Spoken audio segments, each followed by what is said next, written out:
महाराज की, धर्मवीर संभाजी महाराज की, बोला जय भवानी, जय शिवाजी।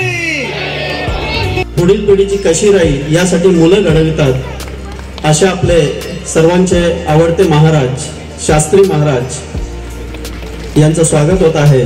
तसेच उपस्थित सन्मान करावा अशी सर्वांना विनंती करण्यात येत आहे।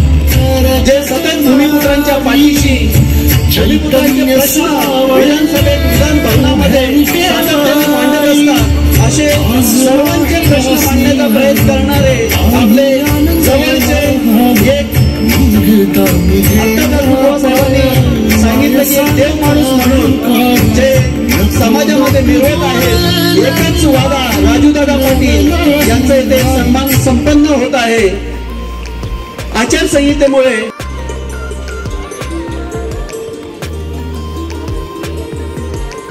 तसेच सन्माननीय माजी नगरसेविका रत्नप्रभा पाटील म्हात्रे यांनाही विनंती करतोय की त्यांनी आमच्या सत्काराचा स्वीकार करावा। मी अंजलीताईंना विनंती करतोय की त्या सरोजताई भोईर यांचा सत्कार करतील।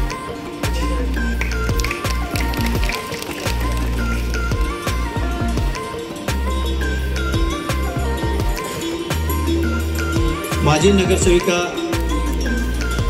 सन्माननीय रत्नप्रभा, सन्माननीय आपल्या समाजामधील सर्व समाजाचे सन्मानित चेतन महाराज, विचार मंचावर सर्व सन्माननीय नेते आणि नेत्या, उपस्थित बंधू आणि भगिनींनो,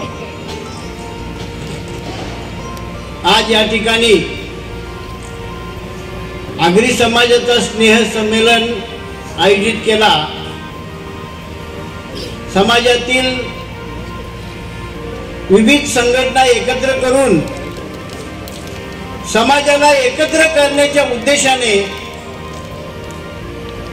हा स्नेह संमेलन आयोजित करण्यात आलेलं आहे। आपल्या समाजामध्ये अनेक प्रश्न असे आहेत की त्या प्रश्नांमुळे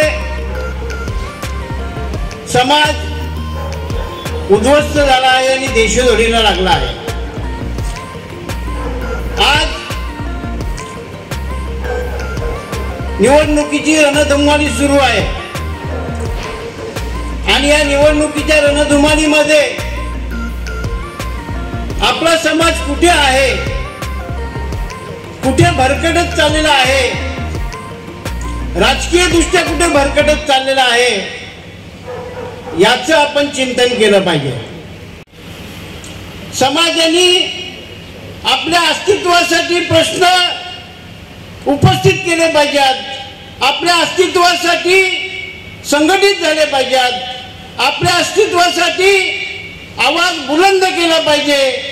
या हेतूने हा आपण स्नेह संमेलन आयोजित केलेला आहे। नोटिसा देणं, अनेकांच्या चौकशी मागे लावणं, अशा विविध प्रकारची दहशत निर्माण केल्यामुळे आपला पूर्ण समाज एका विशिष्ट लोकांच्या मागे घाबरून पडून गेला आणि म्हणून लोकसभेची सीट आपल्या हातून गेलेली आहे।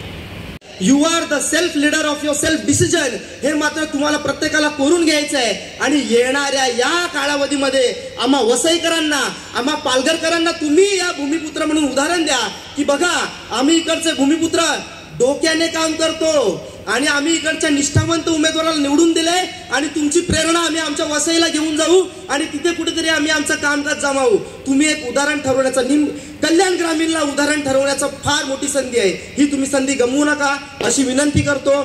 इथे माझे 2 शब्द ऐकल्याबद्दल पुन्हा एकदा सगळ्यांचा आभार व्यक्त करतो। अधिकृत उमेदवार विद्यमान माझे आमदार बोलायला हरकत नाही ना, सध्या राजू पाटील हे निवडणुकीला उभे राहिले आणि म्हणूनच आपण आपली सर्व कामे बाजूला ठेवून, आपण आपले सर्व मतभेद बाजूला सारून राजू पाटील यांच्यासाठी झटण्याचं तुमचं आमचं आद्य कर्तव्य आहे.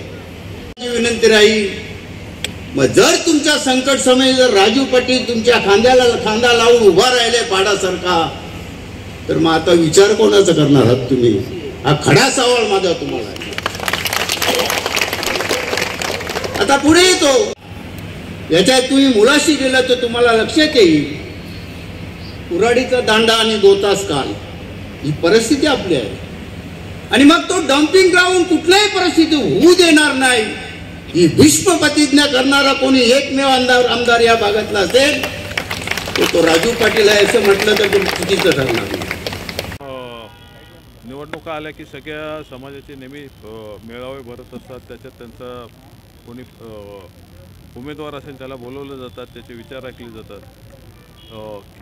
खरं तर उमेदवार स्वतःहून सांगतात की असे संमेलन ठेवा, परंतु दुर्दैवाने आगरी समाज एवढा मोठा असूनही इथे कधी असं संमेलन बोलवलं गेलं नव्हतं.